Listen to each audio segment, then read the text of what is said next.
I was at the library, and on display they had the Last Jedi novelization. And I'd read like a bunch of Star Wars novelizations and various Star Wars novels. And I read the Force Awakens novel and enjoyed it.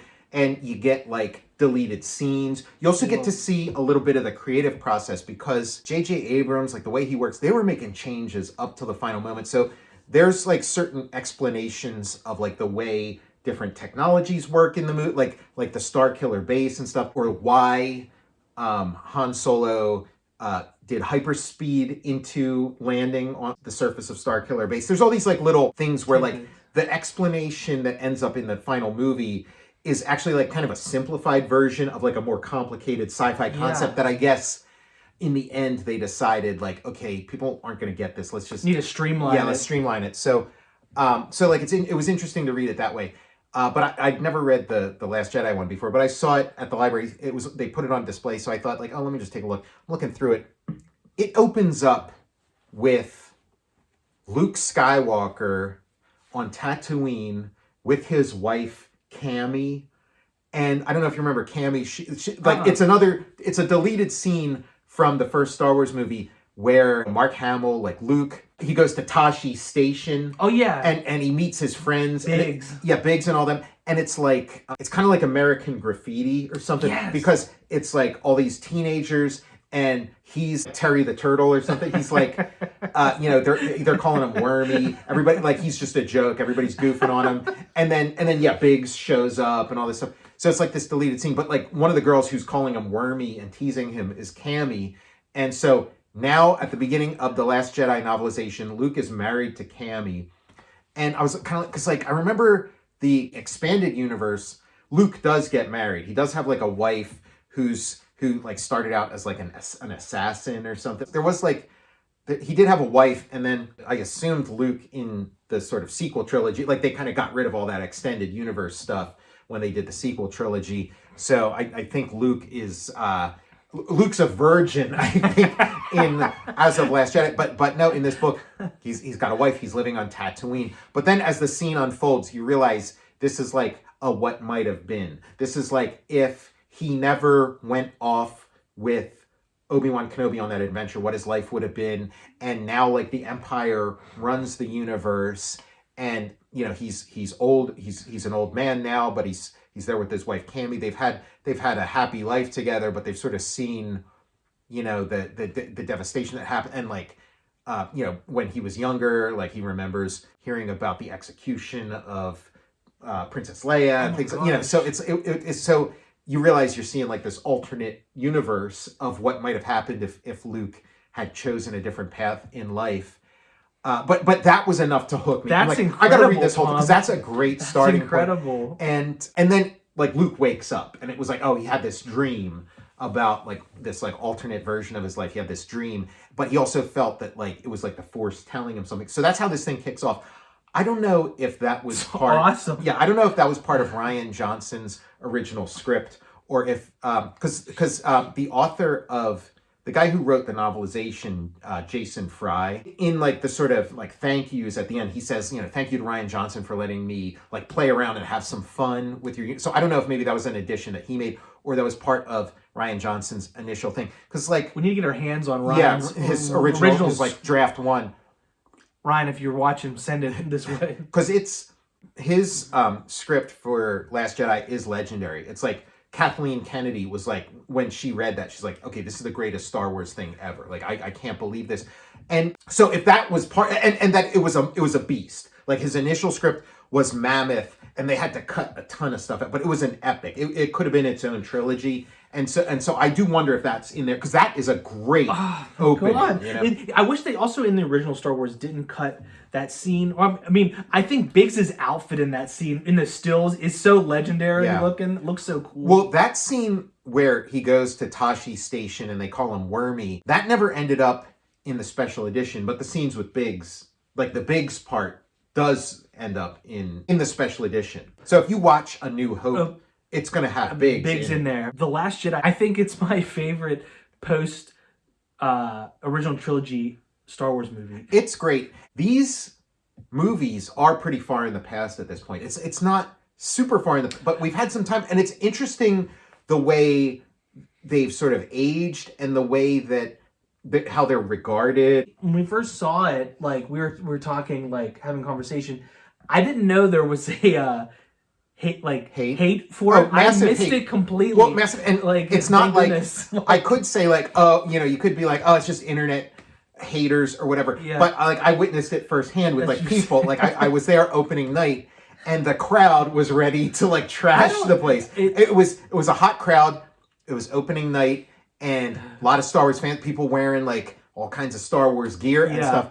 And like the crowd I loved it. I had this huge grin on my face by the end of it. The crowd, when the lights come on, the crowd hated it. And then the guys I went to see the movie with, they hated it too. So I was like, wow, I'm like the only person who dug this movie here. I didn't know that there was hatred until you mentioned it. And like, thank goodness I was too little to miss the Return of the Jedi hate. Yeah. And this, I don't even know what people were complaining about. Like, I mean, I could go into it. And reading the novel, it did, because I love this one. Like, I like the JJ ones better. That's what you're saying. I like the first JJ one.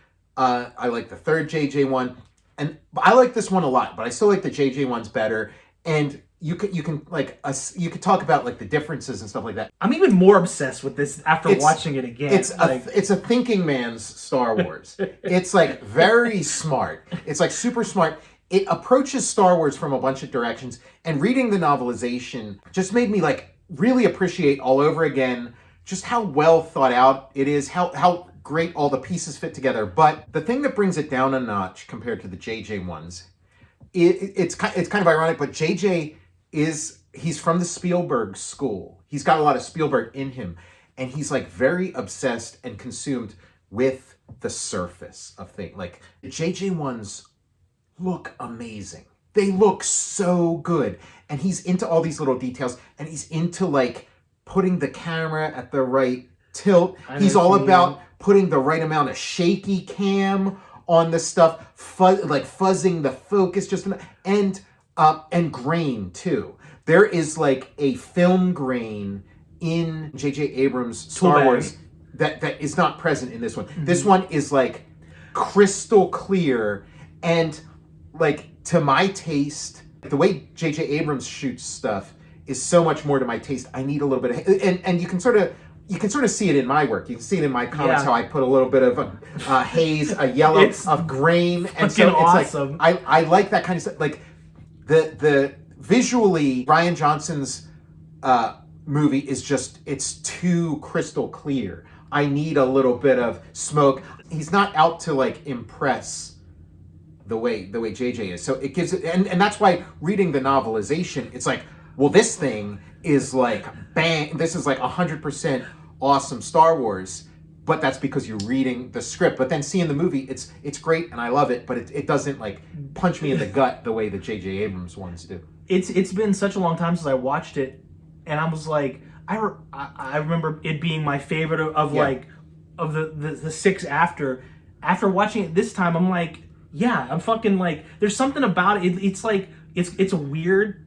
It's very rewatch. It's very rewatch. Yeah, he makes. I'm like the choices and like that's what I loved, and that was like a lot of the conversations. Like after I'd seen it in the theater, and then me and my friends got together at Eaton Park afterwards and like, dissected the movie. It's just so smart, so offbeat. The decisions are unconventional. It does have heart, but it's super smart too.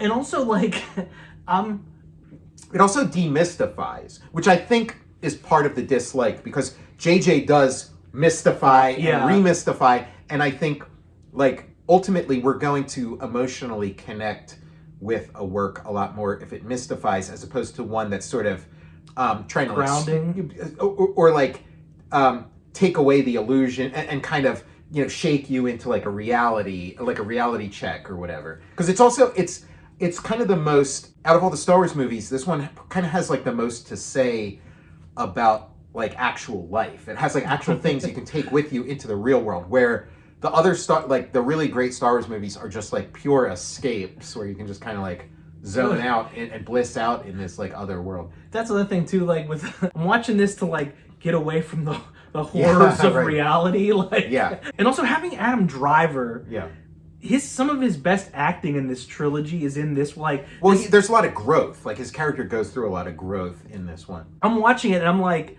I can't even remember what I'm trying to connect with this one to the next one. I'm like, I'm just here in this movie, and I don't kind of like. Who gives a rat's ass what's happening on either this end one of it? is its own thing, and kind of the idea that they had with these Star Wars sequels was that you'd hand it off to like a different auteur, and they would just create their own Star Wars, and then hand it off to the next guy who would try to make it line up with the previous one, the exquisite corpse or whatever, match up, and then once you've sort of lined them up over here.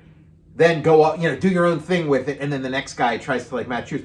But it didn't. There was like a huge negative reaction to this. Now, in the time since then, I feel like with time, like consensus has sort of become that the JJ ones are like absolute garbage and worthless, like I love those and like things. shit. And that this one was great and has substance. That's kind of where we're at now, which is interesting. Again, that's not my feeling. Those aren't my feelings. When this came out. This was like the franchise killer. I saw it with my friends. They all hated it. I loved it. I saw it with my wife. For the second time I saw it with my wife, and I loved it all over again. She hated it. And she had liked Force Awakens. Force Awakens, was so beloved when it came out. Oh, yeah. It was, high five, right down. Like, everybody loved Force Awakens. And then this one, it kind of killed they were going to just keep making these Star Wars movies, and then... everybody just rejected this one. I can just imagine you seeing it with like the smile. Everyone's like, you would just because dude, when Yoda had his scene with Luke, I was fucking crying in the theater in the dark. I'm not even kidding. That was like Yoda was such a highlight, and also when Rey lands on Luke's planet, and then he throws away the lightsaber. I'm like. Oh my! It was a shocker, and it was also a bummer too because the ending of Force Awakens where she's handing him this, I think that's beautiful. I feel like you could make a sculpture, you could have a sculpture somewhere of Rey handing. It's such a beautiful image. It's so mythic and operatic, and I loved it. And then to have the air taken out, I was kind of shocking again, like a slap in the face. It was kind of shocking when that happened, and then it's going on, and it's and I start thinking oh my God, is she just going to spend the whole movie on this planet? Oh, what a bummer. But then it's when she leaves this, this is an epic. This movie's super long. And when she leaves this planet, we're nowhere near the end of the movie. The movie, there's a million things that happen after this planet. I was thinking too after watching. I'm I think I'm going to go back and just watch the scene where she's on this planet here. I love her scenes with Luke on here. I love the interaction. Because you kind of everything's getting deconstructed. The narrative itself is an interesting narrative, but there's all kinds of deconstruction, and it's from every angle. It's the philosophy of Star Wars, the history of Star Wars, but then even production. There's all these callbacks to different things, and so then that battle on Planet Crate, where it looks like it's a Hoth all over again. It's this snow planet. It's no, it's a salt planet. It's a planet covered with salt, and just so great. And I realized oh yeah, when they were doing the special effects for Hoth and having the AT-ATs and stuff, they weren't using snow for the models. They were using salt. So it was Rian Johnson was keying into that. Yeah, exactly. It's about the production. It's a movie about Star Wars, about the ideas of Star Wars, the concepts of Star Wars, the story of Star Wars, but then also the production of Star Wars. It's great on that planet, because I couldn't remember. I'm is this snow or what the fuck is this? Yeah. And then they have to do that little beat in the trench where the guy grabs it. And I was they should do a thing where he's instead of salt, he's this is pure uncut cocaine. He's he rubs it and then he's just puts it up his face. It's the coke plant. It's hilarious how it's shot too. He's it just lingers on him. He's it's salt. He's this is pure uncut cocaine. He starts rubbing it on his gum. For a little while, I was doing Boba Fart, which was my Mandalorian spoof comic. I love it. But man, I think doing spoof of Star Wars, but non-stop, but that would be a great. Wouldn't that be hilarious? The cocaine planet. Concrete Planet. I like that. And then like he runs out of like the foxhole and he's wearing a Hawaiian shirt. It's like Tony Montana. But it is like when you think, because thinking about that part, it's like, man, there's so much stuff that happens before we even get to that planet, that salt planet. And Finn's in like the skimmer when he has a giant like tube out of the. Now here's some things. Here's like why some of the things where I don't like this one quite. Like, again, I love it, but I don't like it quite as much as I like the J.J. Abrams ones. And I think some of these things are the things that people who hate it latch onto. But one of them is Snoke. Because when you see the couple glimpses of Snoke that you get in The Force Awakens is like so amazing. It's like, who is this guy? Like, and again, the angle of it is like, he's like towering over everything. He like has this way of moving that's really amazing. And then it's like, you're seeing him again through a haze, through like, and this distortion. And you're like, is he really a giant? Is it just that the hologram's a giant? He's actually like what is he? And in the production, it was kind of like they wanted to make a character that was like beautiful and ugly at the same time. So kind of almost like an elf or something that got horribly like scarred and cut up. And so that was Snoke. But then when you see him in this, he is different. It's not the same model. Like stuff doesn't line up. It kind of redesigned him, and then seeing him with sort of like a pink skin color, where before, because he was a hologram, he's just like this ghostly, like white kind of thing. But in here, he's kind of like pink. The CGI isn't great. And then he's dressed up like a member of Sha Na Na. Like, at the end, like, Sha Na Na is like so funny visually, because there's like a couple of guys in Sha Na Na who are dressed like the Fonz, like greasers or something. You got Bowser and stuff, and they got their tennis shoes and stuff. But then there's like three guys in Sha Na Na, for some reason, are wearing gold lame outfits. I remember watching Sha Na Na, the TV show, in first run, and I was rewatching them, and I see like how it lines up, because it starts in the 70s, but then like the final season is in like 1983 or so. And so I think I just saw the final season, but it's like, you got Bowser, it's like, he'd do this, and Bowser had like a huge mouth, so he'd stretch his mouth like as high as it could, and he'd go ball, ball, ball, ball. He would be the guy in the band who would do that, and then he'd flex his muscle and go like this.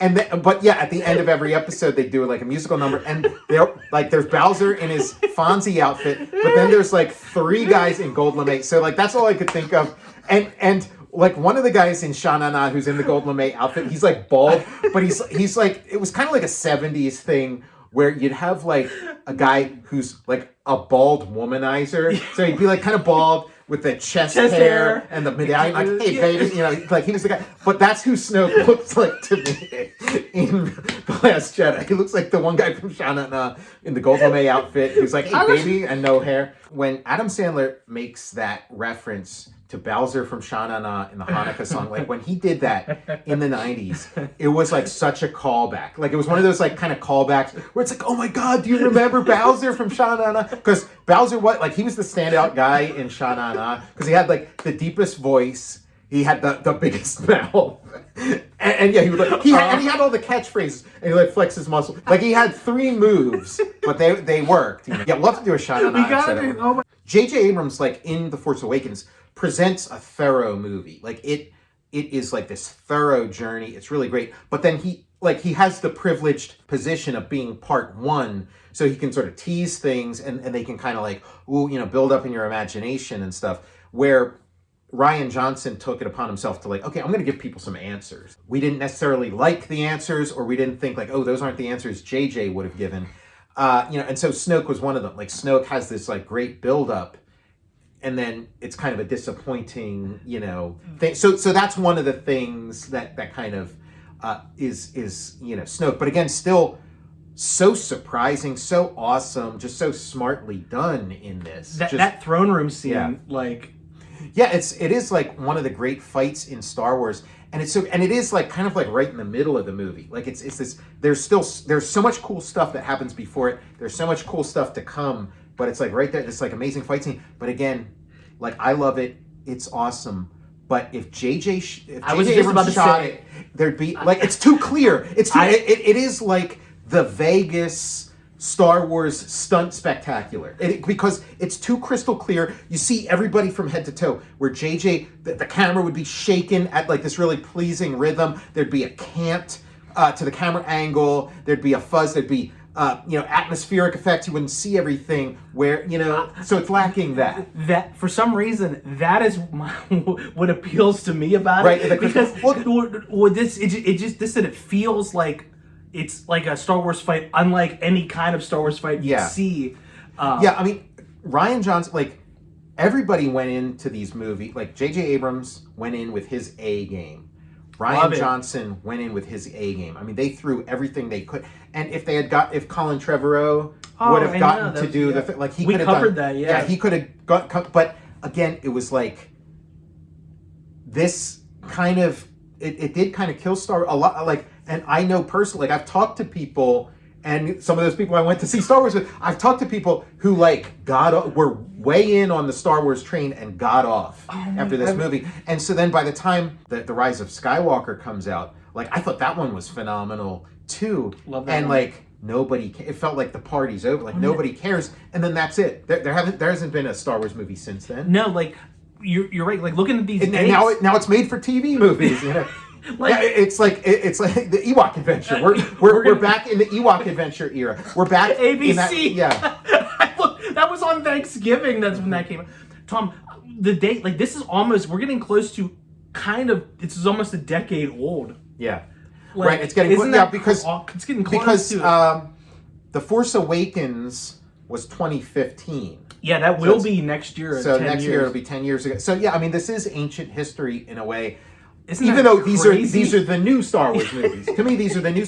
But yeah, we're so far removed from it. And after Force Awakens, it was such like a mega hit. It's like, and Disney was like, wow, buying Star Wars was a great investment. We are just going to keep printing money forever because these things, and it really hit a hiccup with this one. An Indiana Jones movie came out and tanked. It did. So like we're just. I don't know where we're at. We're lost. We're lost. We're wandering in the desert. You love this unapologetic, like where I love this movie, but I got some notes. Just like the feel, it's weird. It has a distinctive look. Like I think like some of the performances, it questions some of the preconceived notions of Star Wars, of like how much you can accomplish with shooting at stuff, how much, and what's that mean, and what exactly are they even fighting for, and what's the Force, what's its role, who are the Jedi, what's their role, but then also kind of giving you just a fun story on top of all that. Carrie Fisher, good performance too. Carrie Fisher is great awesome in this. Like she has basically like a cameo in Force Awakens, but then in this, like she's the star. Full bore. Yeah, and Rian Johnson, he said I mean, if he had gotten to do like the first of the sequels, it would have been, we would have had a blank canvas to work on, and it would have been, pretty different. But with this, it's like, he does have to follow what J.J. Abrams did. So it's like, okay, it ends with Luke Skywalker hiding alone on this island. Like, why is he on this island? And so he had to, like, Rian Johnson really had to ask himself, okay, why is he on this island? How come he hasn't talked to his friends and stuff? So he had to come up with a story that did, and I thought, he did, like an exquisite job of like figuring, and that if, like, I think fans, what they wanted was Rey to show up there with that lightsaber, and then we wait 2 years, and then the movie, and then the movie starts off, and then Luke Skywalker's like, give me that lightsaber, and then it's like, come on, let's go, and like just gets in his spaceship and go, and then, like that's what everybody wanted, but it's like, well, that, that doesn't really make any sense, because it's like, okay, why he's just there, why is he there? Why is he there waiting? So it's like, this is kind of where the story kind of necessarily had to. So like, yeah, you want to see Luke hop in his X-wing and shoot everything up, but it's like, that's, obviously that's not the story. We do a Total Recall broadcast from that like island out in the middle of like the. Mm-hmm. We come into this movie like we fell in love with all the characters we were introduced in. So we love Finn, we love Rey, we love Poe Dameron, who I remember, like when the first time I saw Force Awakens, I was like, I thought his name was Bo. And I thought, oh, that's perfect. That's like cool. like Luke Duke and Bo Duke. Here's Bo That's sick. It took me a while to I think it was until after the movie was over and I started like reading comics and stuff where I was like, oh, okay, it's Poe. We loved all those characters, and so now we come into this one and we have a bunch of new characters we don't know that we haven't fallen in love with yet, telling these characters we already met what assholes they are. So it's like Rose, we get introduced to Rose and she's tasing Finn, our beloved Finn gets tased. So there's that. And then, Poe Dameron, Laura Dern's a new character, yelling at him, telling him Princess Leia being out in space was like a huge deal breaker for a lot of people. They're like, it's cheesy, it looks like shit, it's stupid, she should be like Total Recall, like Arnold Schwarzenegger, like her eyes should be bugging out. And she's like, but I loved that scene. Too. I was like, oh my God, she's gone. And it's like, yeah, and Carrie Fisher's dead, so this is how we're gonna like say goodbye to her. She's gonna freeze it, and then when she like kind of opens her, I was like, whoa! Like I guess it's like she's going, like if you're willing to go on this ride, which I was and I am, you're gonna have a lot of fun. Like it didn't even occur to me to like be like, oh, this sucks. Like, oh, this is. I was like under its spell, which is just how this stuff works. Like if you're on board, then you don't understand it when somebody's saying like, oh, that's so stupid, I don't get it. And if you're not on board, you don't understand how people could possibly be on board. You kind of think like, oh, well, they're pretending to like it. It's like, no, like we genuinely like it. We just kind of. I was waiting for someone to be sucked out into space for like a couple movies. Yeah, I was like, why hasn't someone been sucked into space? There are certain things that have never happened in Star Wars, and some of them are like just kind of like rules that George Lucas has, and some of these are like the rules of space opera versus science fiction. So like in space opera, it's like there's never like 0G. It's like, how come there's not a 0G scene in Star Wars? How come there's never a scene where like all of a sudden like Luke and Han are like floating because the gravity's out? It's like, no, that's science fiction. That's not space opera. But it's like, why can't you do it? And that was why certain like Star Wars things that tried to be like Star Wars were kind of like off model, because that's like one of the first things they do in Battlestar Galactica. Like one of the first episodes they're like outside the ship, go, like doing repairs and stuff. Also, I love the concept of like the like your ship bay has that like oxygen shield, like just the open like right. It's open and there's like there's a force field that keeps the oxygen in, but allows like a ship to pass through. Yeah, I love that. Mm-hmm. But yeah, it was just like, oh, all right. Well, we got the first person sucked out of a ship is Princess Leia. Yeah, and Admiral. That was another thing. Admiral Akbar is one of them too. So like, you don't quite catch that when you're watching the movie because it happens so fast. I saw that the alien. And then there's there's like a scene afterwards where they're like, oh yeah, Princess Leia got sucked, and Admiral Akbar too. I missed that. Oh no. So there is a scene where they say that, but when you're reading the book, it's like Princess Leia and Admiral Akbar, they get sucked. So that was the death of Admiral Akbar. It kind of gets lost a little bit in the sauce, but yeah. Our next episode is a tribute to Admiral Akbar. Yeah. It's a trap.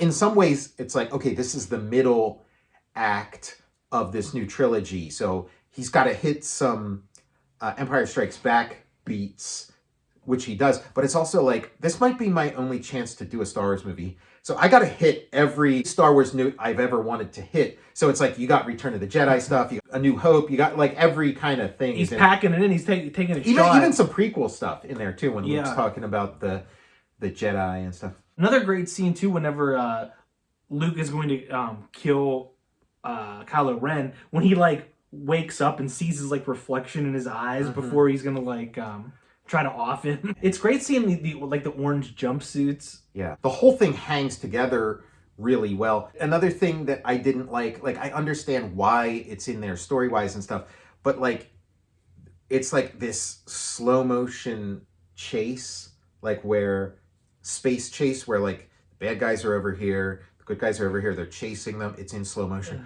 We're running out of fuel, and it's like I couldn't imagine, George Lucas or J.J. Abrams allowing like a boring chase. Like I understand it's supposed to be like sort of sad and inevitable in the last days, but like I feel like JJ would put a little kind of English mustard on his little, onions. Yeah, exactly. Like make it a little bit engaging and exciting because, yes, I understand how it works story-wise, but I'm here for a Star Wars movie. When there's spaceships chasing each other, I want two handlebars.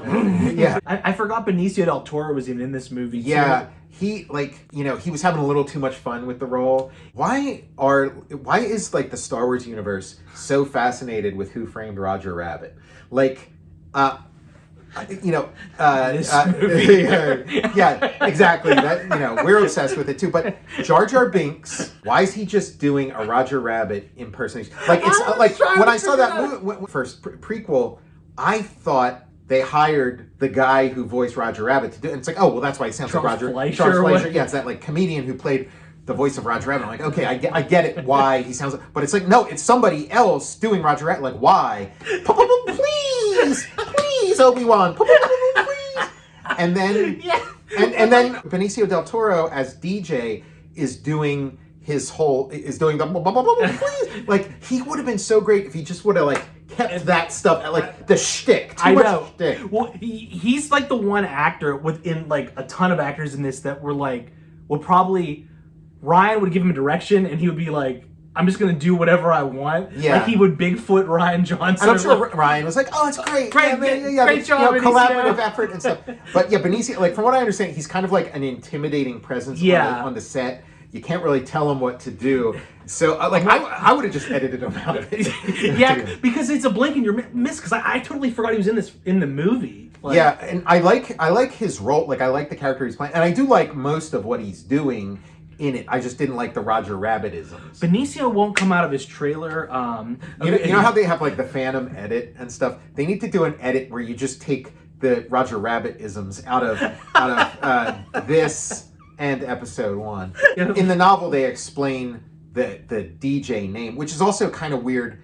He's DJ because he has that little metal plate on his hat. Yeah. And it says, don't join. That's his philosophy, don't join. And so they start calling him DJ as don't join. It's Star Wars, so it's a completely different alphabet. There isn't a D, there isn't a J. It says like don't join, but in Huttese. So, but like when you're reading a novel, you're not catching that. So it's like that's one of the changes they made in A New Hope was when Obi-Wan Kenobi is turning off the tractor beam. You see a close-up of the machine where he's doing that, and it says power. And it goes, ooh. And then in special edition, in like the version that you would see on Disney Plus, when he does it, you see the screen, but it doesn't say power, it just has like glyphs on there. So, because the ABCs don't exist in the Star Wars universe. They weren't invented yet. One of the things I was hoping would show up in the novelization, but didn't, was there was a scene that was kind of like storyboarded and figured out for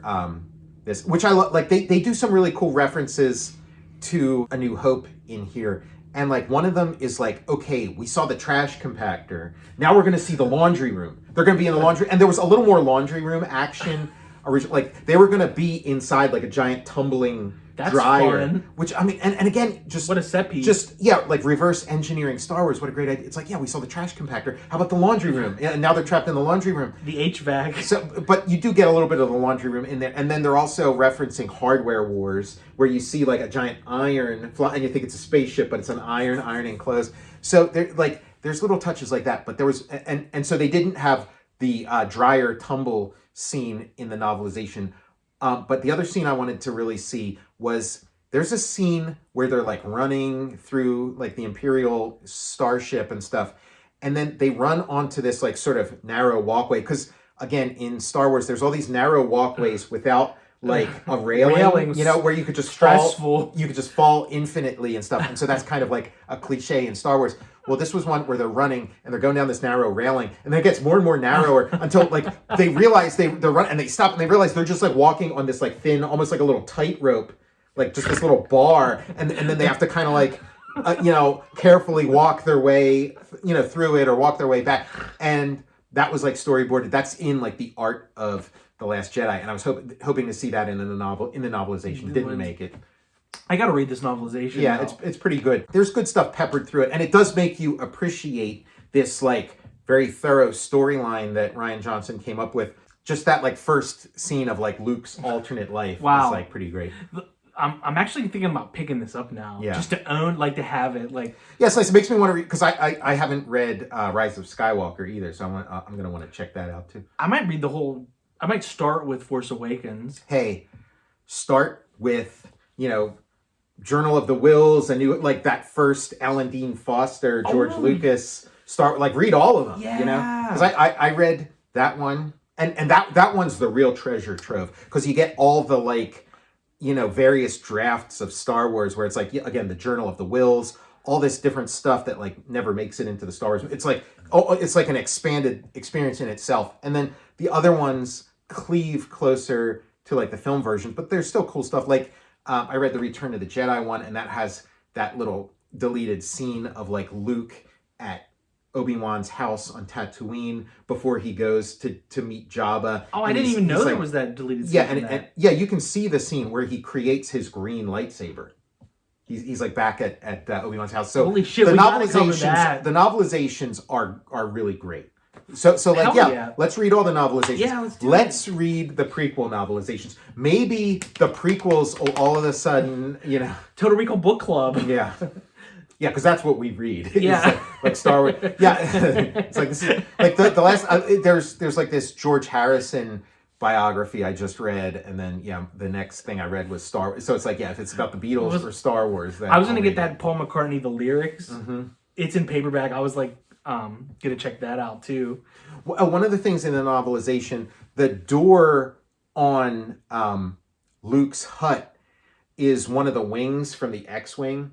Now, I don't quite see it in the movie. I'm assuming it's there. Like there is a door, and it is kind of wedge. It's kind of trapezoidal and stuff, but it's all rusted out. So, I thought maybe there'd be a little more of red, racing stripes or something. But so that's in the. It has TIE fighter symbols with X's through how many kills he has. There's also the deleted scene. There's a pretty famous deleted scene where there's kind of this party going on the island. In this one, island world, there's a party, and Luke kind of plays a trick on Rey and tells her that it's this raiding party that's gonna destroy the village, and then she goes down ready for a fight, but it turns out it's just a party. And then she dances with Luke and stuff, and so that's in there, and that kind of became newsworthy not too long ago because that deleted scene got released, and then Rian Johnson was talking about it, and he said it was Daisy Ridley's best scene in the whole movie. Wow. But he had to cut it for sort of pacing and this and that, but it was one of those deals where it's this is a great scene, but it's got to go, and so it did. Wow, I can't wait to watch. I didn't know that existed. Mm-hmm. I mean, this movie is chock full, and again, it could have been a 6-hour movie, and they decided. I wish they would have gone for I feel it killed Star Wars anyway, so why not really go for broke? And there is some connective tissue that got lost in the final edit, which I do think there's a little there's more of a through line, more clearly drawn, that makes those kids who work in the stables, who end up being the final shot of the movie, those kids who work in the stables. There's a little bit of connective tissue in the novelization that makes all that play out. But because the first time I saw this, I was kind of scratching my head a little bit, where I'm okay, why are we ending with these kids? Why are we ending here? Where it kind of makes a little more sense if you read the full thing. Because when watching it too, you're right. I looked at the time frame and I'm 2.5 hours. I was thought this would be a 4-hour movie. He really edited it down. Mm-hmm. Yeah, they cover so much ground. They cover a lot of ground. I love the shot of down in the water, the X-Wings just under the surface down there. And in the novelization, that X-Wing is just rusted and salt damaged to you could not fly it. It's completely damaged, where you don't get a good enough look at it in this to really be able to tell that. And then in Rise of Skywalker, they do end up fishing it out and going flying with it. And there's a little more stuff with Chewbacca and the Porgs. And I love that. Is there a version of the script for Force Awakens somewhere where Jakku is Tatooine? Because it kind of seems to me and then at some point thought, okay, it can't be Tatooine for this or that reason, so we'll make it a different planet, call it But is there a version where that's Tatooine? And then where like the rebel base is on Yavin, where they're coming back to like their old stomping grounds. And then even where Starkiller Base is built inside of Hoth. That would have been, that makes sense. Yeah, that totally because like visually, here we are on Tatooine, here we are on, and also they would open themselves up to being like getting ribbed for being like, well, there you got your sand planet, you got your doing all these like beats again, but different names. Just call it Tatooine. Yeah, use Hoth. It would be better off. I wonder what they're, because when I'd see like the trailer for it, and you'd see the dust trail, but seeing somebody streaking by this sand planet and then with a Star Destroyer, it's like, okay, there's Tatooine, obviously. It seems to me like that would be your starting point. And then as the script develops, you're kind of like, oh, yeah, maybe it would be cooler if we just make it a new planet. And then, if Starkiller Base is built on Hoth, then you can't really have trees and stuff. And it would be kind of cool to have some trees, so let's just make it not Hoth. But I feel like I'd like that at least. They build it on Endor, but it ruins the atmosphere. It freezes it. Yeah, see something like that. Isn't that pretty neat? I do like the wintry trees look. Yeah, that's like a Kurosawa flourish, imagery. Yeah. Mark Hamill, I'm so happy for him in this movie, and I know he said he felt a little bit duped because he thought he was gonna get in the Millennium Falcon with him and Harrison Ford and go off and have and maybe rescue Princess Leia again or something. And he felt like it was a bait and switch that he didn't get to do that. He didn't get to have any scenes with Harrison. But I'm so happy for him in this movie because when was the last time that you saw Mark Hamill get this big and meaty and just great a role in a blockbuster movie? It's so he and I think they really utilize his talents really well because he does have a different range than Harrison Ford. Harrison Ford can do this, this, and this, so they utilize that for the first one. But he's got a different toolbox, and his Mark Hamill's a little more of a goofball, a little more of a nerd, a little fun. He's funnier. He's funny. Harrison Ford's funny also, but it's a different underrated kind of funny. Yeah, but we love Harrison Ford's comedy chops. Mark Hamill is just I'd say essentially a comedian. Yeah. Maybe that's not where he began, but he kind of that's what he evolved into, is sort of a comedian. And his timing is great. Yeah, that plays out so great here. And the scenes with also he's a pioneer in terms of acting opposite non-humans. So it's a lot of scenes in the original trilogy of him and R2, him and Yoda. And so he gets to do that again, here. You're acting with him and he says the empty puppet's a better scene partner. I'm I start crying. He's and R2-D2 is one of the characters who gets short shrift in the new the sequel trilogy. And that, I think that's another thing that people who don't like the sequel trilogy holding it. It's hey, R2's my favorite character and he barely has it. Because they came up with BB-8, who's a smaller, cuter, kind of cooler version of R2. So he's kind of redundant. But they came up with a smaller, cuter version of R2 and a bigger version of the Death Star. Yeah, R2's dropping some swear words in this one too. Yeah. Hey, watch your language! It's a secret island. I wonder how he's working blue. What he's dropping in there. Felder Carb or whatever. Some of those Battlestar Galactica curses. But R2 is.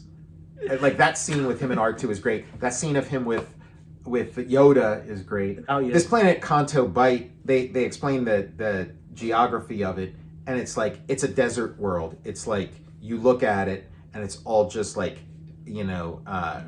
pale eggshell color when you look at the planet. It's all just desert, and then it looks like a giant eye, and because there's this blue circle in the middle, which is this little ocean.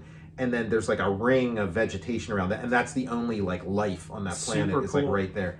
You get a James Bond. It's James Bond. It's a cosmic version of Monaco. Yeah, Monaco, Playground of the Rich, makes you think of James Bond, the Pink Panther. I think there's a Justin Theroux cameo. He's he has a white tux on here. Is he the guy with the red plum blue? I think so. Yeah. Yeah, because that was when Maz is like, oh, you got to find the master code breaker. He's got a red plum bloom. I thought like, oh, this is where Lando's that would have been thing is going to come. And then he shows up and he looks, Douglas Fairbanks or something. In screenwriting or storytelling, it's like, oh, there's these destined things that have to happen and stuff. We are, modern people in a modern world, and this is a modern script that, where it's like, okay, here's the path you're supposed to go down, and then it's like, oh, we're taking off that path. So then it creates like a real tension. So there's a real tension there where they're told like, you got to meet this guy. This is the guy, and then they don't meet that guy, and then they meet this other guy, and it's like, well, this guy doesn't know what he's doing. So, but then he does know what he's doing. Like it's interesting. Fun. Yeah, in terms of storytelling and stuff. But it is kind of emblematic of like the larger thing of this story, that it's like you're not in Kansas anymore. Like we're taking you off.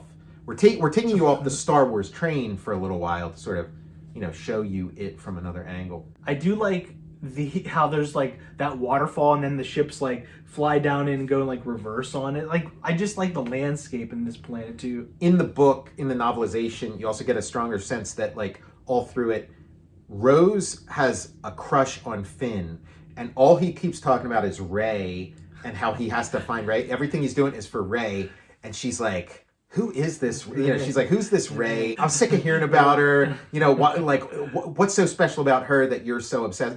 Like she's got, and this is all internal. This is not, and so she's like in love with Finn. And then as it goes on, and so by the time they kiss, it's like,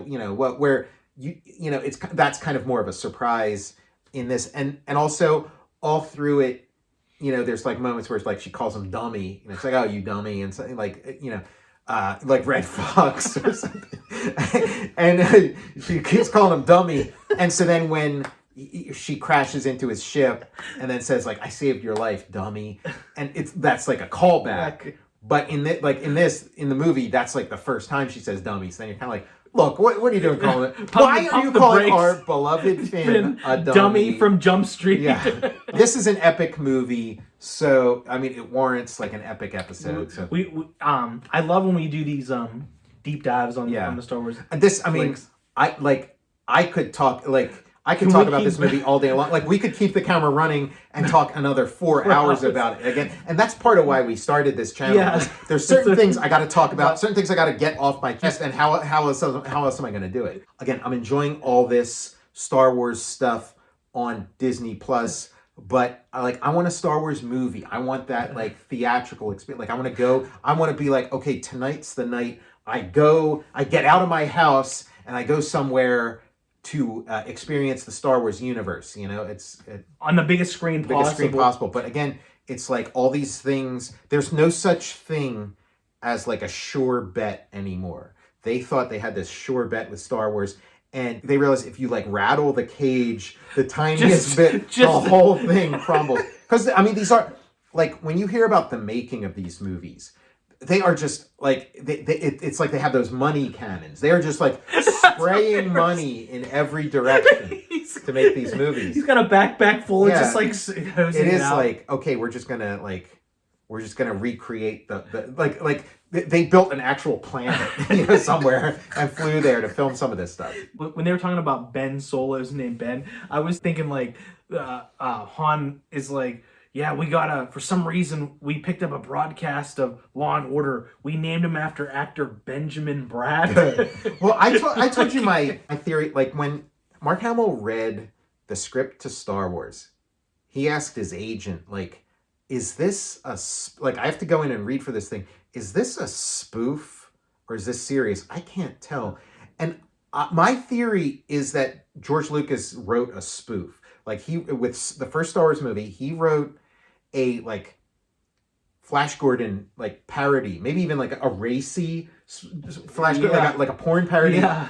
And but it's just like the whole world took it seriously, and so he's like, oh yeah, it's serious. I meant it to be serious. It's serious. But I think he was making a goof.